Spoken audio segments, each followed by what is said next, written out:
And today's storyline is so beautiful. Yes, we're going to understand why flowers mean hope. Life on earth flourishes because of a delicate balance. There is sunlight, there is water, soil, plants, animals, you and me. In every culture, flowers are used to express gratitude, celebration, love, remembrance, reverence, and so on. Flowers are the universal language of goodness. Flowers for weddings, birthdays, temples, churches, festivals, welcoming guests. Why do we do that? Single flower can change the atmosphere of a room. So that is the subtle power of nature. If flowers represent the joy of earth, then environmental destruction means the fading of that joy. If we protect nature, nature protects us. Plants, trees.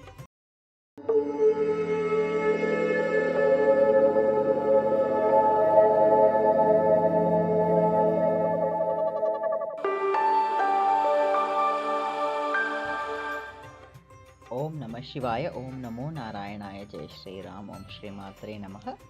Welcome back to the Clay Studios oil painting vlog number 82 of Sri Vishnu Sahasranamavali. This is a painting that follows the principle of calligram or micrography, using which the 1,000 names of Sri Vishnu are getting painted while the painting is coming up. I'm also trying to understand the deeper meanings lying underneath these names with the help of scriptures from Sanatana Dharma. Whatever I am learning as an amateur, I'm also sharing with you via these weekly vlogs. Each vlog typically covers 10 names and the meanings, and then we traverse into tangential perspectives with the help of scriptures from Sanatana Dharma. We have already covered names up to 800 in the previous vlog. If you haven't checked them out, please do so and come back to this one, because though I cover 10 names in each of the vlogs, you will constantly see me referring back and forth to the previous vlog, simply because of the interconnectivity. The more deeper you understand, the better it is, useful it is for your personal or career growth. With that, let's move on to the plan for the today. That is 801 to 810. That is the names and the meanings we are going to look at. And today's storyline is so beautiful. Yes, we're going to understand why flowers mean hope. Without much ado, let's get on with the names and the meanings first, starting with 801. Om Suvarna Bhindave Namaha refers to the point of golden light or the source of golden sound, or he who has the limbs of body like gold. So this gold is not to be equated to the physical gold that we know of. So it's a kind of texture, or it's a kind of representation to describe divinity, if I may say so. And the divine sound, the Pranavanadam also must have originated from a point. The sound must have originated, and that point is the Suvarna Bindu here. 802 is Om Akshobhyaya Namaha. Akshobhyaya Namaha refers to he who cannot be disturbed, or he who should not be disturbed. And this is something I think we will touch upon in the connection to the upcoming names as well. 803 is Om Sarva Vagishwareshwaraya Namaha. Sarva Vagishwareshwaraya Namaha. The Lord of the Lords of utterance, he who is the chief among the gods who speak. So he is that Vak Shakti, the Vak Devi. Also, Vak is the ability to speak. We all speak. So what is this difference? Ability to utter the right words, the right sounds that clicks with the recipient. Ability to say the right things at the right time, at the right place. And this is something that's difficult for all of us, or some of us at least, We are learning, and this is the Shakti, or this is the energy that he is, that he could give that energy of utterance of the right things, the right claim, right place, the right time. 804 is Om Mahahridayaya Namaha, the great pool of existence, he whose heart is full of eternal water of happiness.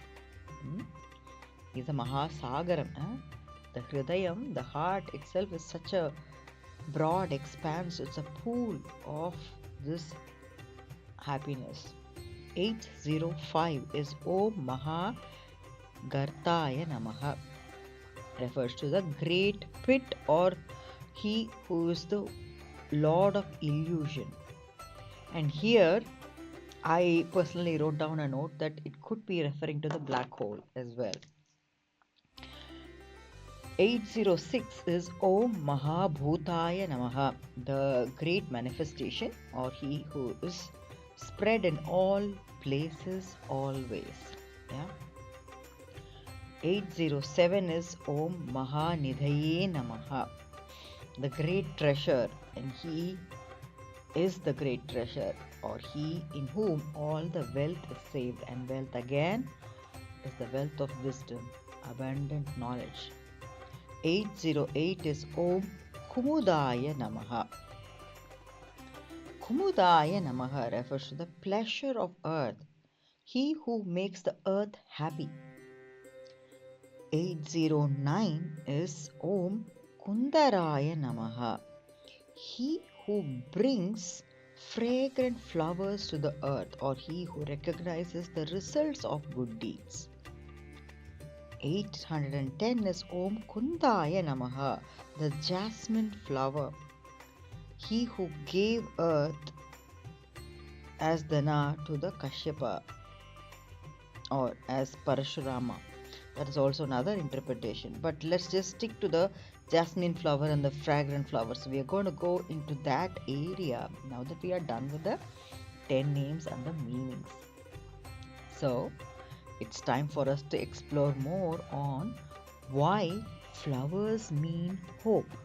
The hidden Dharma behind nature's beauty is what we are going to explore now. So these three names, KUMUDΑYA, the joy of earth; KUNDARÀYA, the one who brings fragrant blossoms to the earth; KUNDΑYA, the one who is like the pure jasmine flower. So these three names are what we are going to explore, but also in the context of another name that we touched upon in the beginning, Akshobhyaya Namaha, that is one who cannot be disturbed. We will explore that one by one. Let's unpack. First name, KUMUDΑYA, the one who gives joy to the earth. The name literally means one who delights the earth. Life on earth flourishes because of a delicate balance. There is sunlight, there is water, soil, plants, animals, you and me. So Krishna reminds us of this cosmic nourishment in Bhagavad Gita. Let's just take the help of Canto 15, verse 13. Gama vishya cha bhutani dharayam yaham ojasa pushnami chaushadihi sarvaha somo bhutva rasatmakaha. Gam, referring to the earth; avishya, permeating; cha, and bhutani, beings; dharayami, I support; aham, I; ojasa, by energy; pushnami, I nourish; cha, and aushadihi, herbs; sarvaha, all; somaha, moon; bhutva, having become; rasatmakaha, liquid essence; rasa, liquid; atmaka, essence. Let's put that together to understand the core meaning behind this. Permeating the earth, I support all beings by my energy, and having become the liquid moon, I nourish all the herbs. entering the earth, I sustain all beings, is what he says. In other words, the beauty, the vitality of nature is not random, it is a divine energy sustaining itself. When the earth blossoms with greenery, flowers, fragrance, it reflects the joy of creation itself. That joy is KUMUDÀYA. Let's now unpack KUNDARÀYA, the one who brings fragrant flowers. This is the second name. This is the name that refers to one who brings fragrant blossoms to the earth, or one who recognizes the result of all the good deeds. In Shrimad Bhagavadam, the nature is often described as responding to Dharma. So when righteousness prevails, the earth becomes fertile and abundant. Flowers in this essence are not just a decoration, they symbolize the fragrance of good actions also. So just as a flowers spreads that fragrance naturally, a life lived with compassion spreads positivity naturally. So that is why in every culture, flowers are used to express gratitude, celebration, love, remembrance, reverence, and so on. Flowers are the universal language of goodness.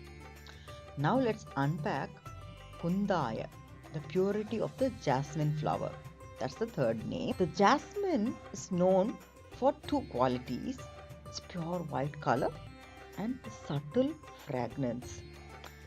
So the Lord is often compared to fragrant flowers, symbolizing purity and beauty. So the message is simple: just as a jasmine flower spreads the fragrance without effort, a pure heart spreads kindness without effort. So the true spirituality is not loud or dramatic, it is actually quiet, gentle and fragrant like a jasmine. Why are flowers used in every culture? Let's just think about it. Across the world, we use flowers for weddings, birthdays, temples, churches, festivals, welcoming guests. Why do we do that? Because flowers represent life at its most positive moment when nature blooms. They remind us that beauty, fragrance, and harmony are possible. They symbolize hope. Even a single flower can change the atmosphere of a room. So that is the subtle power of nature. What is the modern message protecting nature? But today, this message is becoming urgent as well. If flowers represent the joy of earth, then environmental destruction means the fading of that joy. Now I connect it to the other name, Akshobhyaya Namaha, isn't it? One who cannot be disturbed. So, if nature is being disturbed, it starts fading away. Protecting nature is not just an ecological issue, it is a spiritual responsibility as well. Krishna reminds us in Bhagavad Gita, Canto 3, verse 14, Annad bhavanti bhutani parjanyadanna sambhavaha yajñad bhavati parjanyo yajñah karma samudbhavaha. This is something we have already looked at in the previous vlogs, I think, but let's just quickly go over the meaning.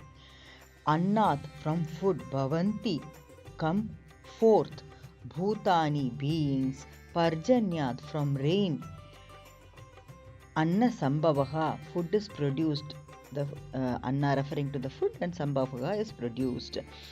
Yajñat, from the sacrifice, bhavati, arises, parjanyah, rain, yajñah, sacrifice, karma samudbhavaha, born of action. So karma is action and samudbhavaha representing the born of. So if we have to put this together, from food come forth the beings, from rain food is produced, from the sacrifice rain comes, and the sacrifice is born of action.